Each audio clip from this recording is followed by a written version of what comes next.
AP Mission, Kansas. On Saturday, a severe winter storm continued to cover a large portion of the United States, bringing with it blinding blizzards, freezing rain, flooding, and dangerously low temperatures that caused havoc for people making holiday travel plans. The storm that struck earlier in the week brought down power lines, left mounds of cars involved in fatal collisions on the roadways, and caused several flight cancellations. The storm's size was almost unheard of, extending from the Rio Grande near Mexico's border to the Great Lakes in Canada.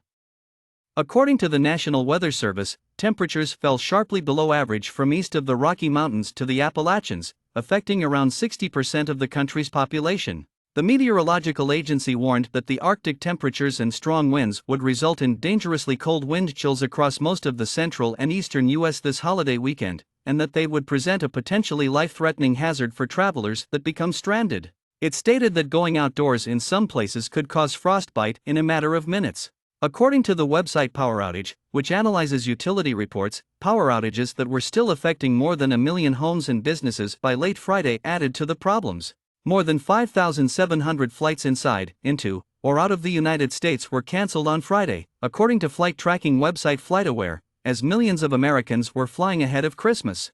WestJet canceled every flight at Toronto Pearson International Airport in Canada on Friday after local meteorologists issued a warning about a possible once-in-a-decade weather event. While in Mexico, migrants tented close to the U.S. border in exceptionally chilly weather while they awaited a ruling from the U.S. Supreme Court on limits from the epidemic era that bar many from applying for asylum.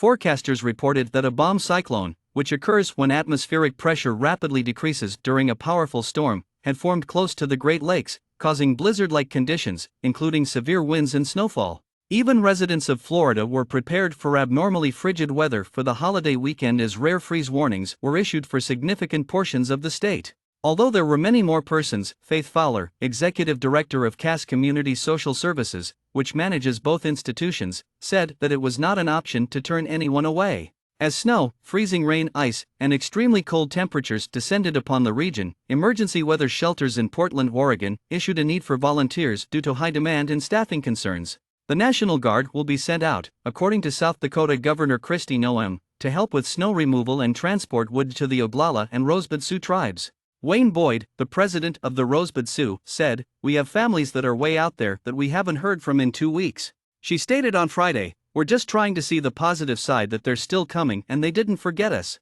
Kathy Hochul, the governor of New York, issued a state of emergency and referred to it as a kitchen sink storm. In several areas of New York City, tidal flooding Friday morning submerged streets, residences, and establishments.